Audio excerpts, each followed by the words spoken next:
आदेश आदेश। अब बात करेंगे मिथुन राशि की।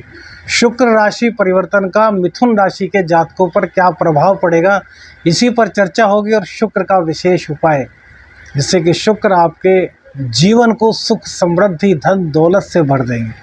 देखिए, शुक्रदेव आपकी कुंडली में यदि बात की जाए तो 12वें स्थान के मालिक होने के साथ साथ आपके पंचमेश होते हैं, और पंचम घर शिक्षा, प्रेम और संतान का होता है। तो पंचम भाव के स्वामी 12वें स्थान में बैठे, यह कदापि अच्छा नहीं कहा जा सकता। लेकिन भैया, शुक्रदेव की कहानी ही अलग है, क्योंकि ये दैत्यों के गुरु हैं, तो 12वें स्थान में इनको अति विशिष्ट कारकत्व का विशेष दर्जा प्राप्त है। 12वें स्थान में बैठे हुए शुक्र बहुत ही मोहक होते हैं, आपकी इच्छाओं को पूर्ण करने वाले होते हैं, भोग की प्रवृत्ति की ओर तो लगाते हैं, लेकिन यदि व्यक्ति अति से बच जाए तो उसके जीवन में बहुत सारी ऐसी संभावनाएं शामिल कर देते हैं, जिससे कि वो आराम से लग्जरियस लाइफ को जी सकता है। अब देखिए, यहाँ पर जो शुक्र का गोचर हो रहा है वो केवल शुक्र का ही गोचर नहीं है, सूर्य देव भी यहाँ पर साथ में होंगे और बृहस्पति भी साथ में होंगे। तो सूर्य देव की यदि बात की जाए तो वो आपके 3rd हाउस के मालिक हैं, और 3rd हाउस के मालिक का 12वें भाव में जाना अच्छा ही कहा जाएगा। हालांकि 12वें स्थान को अच्छा नहीं माना जाता, लेकिन सूर्य देव जो कि है तो ग्रहों के राजा, लेकिन क्रूर ग्रह में उनको रखा गया है और वो 12वें स्थान में आएंगे, तो यहाँ भी आपके लिए अच्छा होगा। और वहीं बृहस्पति देव का 12वें स्थान में जाना बिल्कुल भी अच्छा नहीं है, क्योंकि आपके सप्तमेश भी हैं और आपके दशमेश भी हैं। लेकिन भैया, यहाँ पर शुक्र देव के घर में इनके होने के कारण जब तक शुक्र यहाँ पर रहेंगे तो ये आपको माला माल करने वाले हैं। अब सुनिए कैसे कैसे क्या होगा। गुरुदेव के पास 3 दृष्टि होती हैं, 5वीं 7वीं और 9वीं, और इन दृष्टियों में संयुक्त दृष्टि बन जाएगी शुक्र की, जबकि शुक्र के पास एक ही दृष्टि होती है। लेकिन यहाँ पर संयुक्त दृष्टि होने के कारण शुक्र देव भी उन दृष्टियों से देखेंगे जिन दृष्टियों से आपको बृहस्पति देख रहे हैं। तो बृहस्पति देव की पहली जो दृष्टि होगी वो 4th भाव पर होगी, तो शुक्र का और बृहस्पति का 4th भाव पर पड़ना आपको भूमि भवन वाहन का सुख दिलाएगा। संगीत म्यूजिक में यदि आपकी रुचि है तो वहाँ पर आपको कामयाबी मिलेगी। आप कोई वाद्य यंत्र बजाना जानते हैं तो उसमें आप बहुत अच्छा काम कर पाएंगे, आपका नाम होगा। यही 6ठे स्थान को ये देखेंगे, क्योंकि 7वीं दृष्टि सूर्य की भी यहीं पर पड़ रही है, बृहस्पति की भी और शुक्र की भी। तो बृहस्पति सूर्य और शुक्र की 7वीं दृष्टि 6ठे स्थान पर पड़ेगी। और 6ठा स्थान काहे का होता है? रोग रिपु ऋण। तो रोग रिपु ऋण यहाँ पर समाप्त होगा, क्योंकि शुक्र देव की स्थिति तो यहाँ पर कारकत्व में है ही, मंगल देव की है राशि है, और मंगल देव जो है वो फिलहाल बृहस्पति देव की राशि में विराजमान है, आपके 10म भाव में, जहाँ की वो बहुत अच्छा फल देते हैं। और जो उनके स्वामी हैं, अर्थात जो मीन के स्वामी हैं, वो शुक्र के साथ हैं। तो यहाँ पर आपको सपोर्ट मिल जाएगा। कैरियर में कोई दिक्कत थी वो समाप्त होगी, बहुत दिनों से कोई रोग परेशान कर रहा था वो रोग दूर हो जाएगा, किसी प्रकार का कोई ऋण आपने लिया था अब तक नहीं चुक रहा था, तो यहाँ पर मंगल और बृहस्पति और शुक्र की कृपा दृष्टि के कारण आपका वो लोन भी चुकने में आ जाएगा। कैसे आएगा? आपकी आमदनी को बढ़ाएंगे, आपके कैरियर को ये बढ़ाएंगे। मंगल देव की बात करें तो आपके 11वें स्थान के मालिक होते हैं, कष्टेश भी होते हैं, लेकिन 11वें स्थान के स्वामी का 10म स्थान में बैठना कैरियर के द्वारा एक से अधिक रिसोर्सेज के माध्यम से धन आगमन को दर्शाता है। और भैया, यह आपके साथ यहाँ पर होगा। 12वें स्थान में बैठे शुक्र आपको विदेश यात्रा करा सकते हैं, अपने ज्ञान के बल पर आपको विदेश में नौकरी दिला सकते हैं, यदि आपकी कुंडली में शुक्र मजबूत है।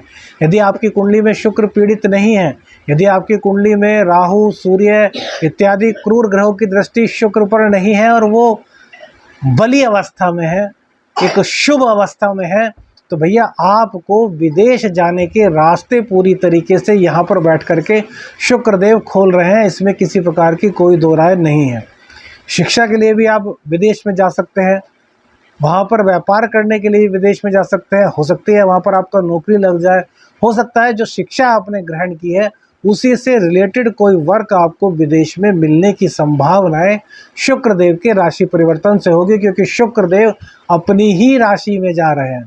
अब यहाँ पर बात थोड़ी सी यह भी करनी चाहिए कि शुक्रदेव आपके पंचमेश हैं, और भैया जो आपके सूर्य देव हैं वो धन के स्वामी हैं, तो धन के थर्ड के स्वामी हैं, तो थर्ड के स्वामी 12वें स्थान में गए तो बहुत अच्छा, लेकिन पंचम के स्वामी 12वें स्थान में गए तो प्रेम संबंधों में कहीं ना कहीं कटुता आपके आ सकती है।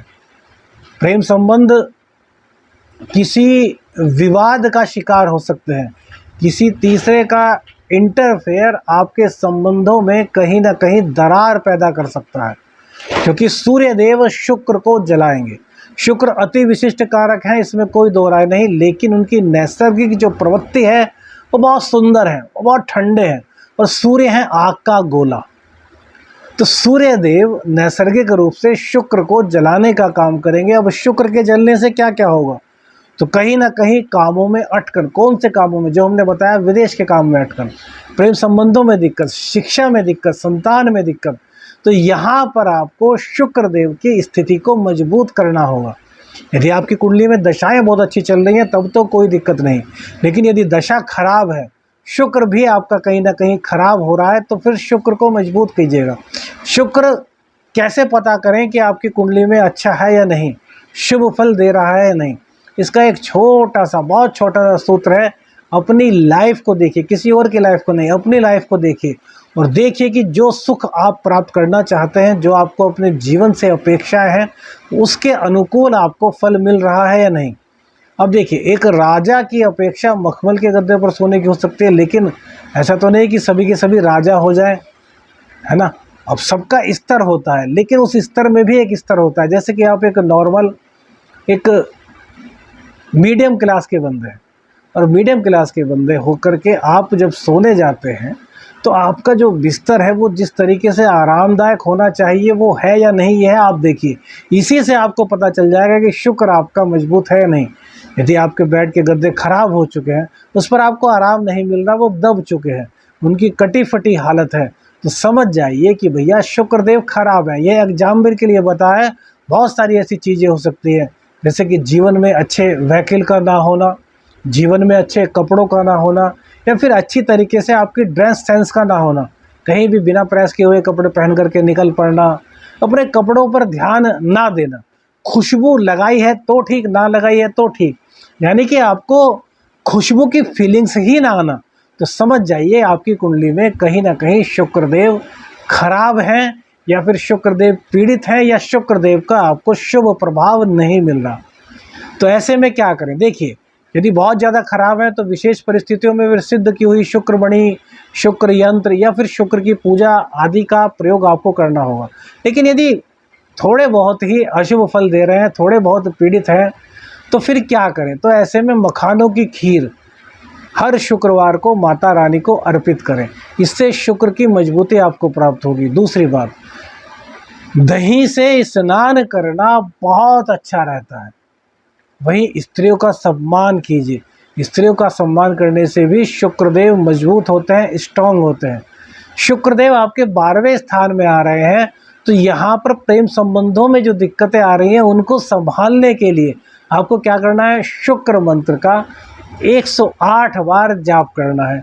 अब शुक्र के अधिष्ठाता कौन है, तो भैया शुक्र जो अपने शुक्र के इष्ट हैं वो हैं भगवान शिव। तो शुक्र के मंत्रों से अधिक प्रभाव किसका पड़ेगा, तो शिव शक्ति के मंत्रों के जाप का। तो रोजाना 5 माला, 1 माला, 11 माला, जितनी चाहते हैं, जितनी सामर्थ्य है, जितना समय है, मंत्र की कीजिए। मंत्र हम आपको बता रहे हैं, मंत्र लिखिए, ओम ह्रीम हौंग नमः शिवाय। इस मंत्र का आप 1 माला, 3 माला, 5 माला, जितनी आपकी सामर्थ्य है उतना जाप करेंगे, तो जहाँ शुक्रदेव की कृपा मिलेगी वहीं शिव शक्ति की आपको कृपा मिलेगी। और शिव शक्ति की कृपा हमने आपको क्यों कहा कि क्यों मिलनी चाहिए, क्योंकि आपके धनेश जो होते हैं वो चंद्रदेव होते हैं, और चंद्रदेव जो धन लाने वाले हैं वो शिव जी की कृपा से ही लाने वाले हैं। तो यदि आप उस भाव को मजबूत कर लेंगे, उस ग्रह को मजबूत कर लेंगे, जिनके की भाग्य से या जिनके सामर्थ्य से या फिर कहें कि जिनके द्वारा आपको धन दिया जाना है, तो फिर जीवन में कहीं दिक्कत आपको नहीं होने वाली। आदेश आदेश, अलख निरंजन, हर हर महादेव।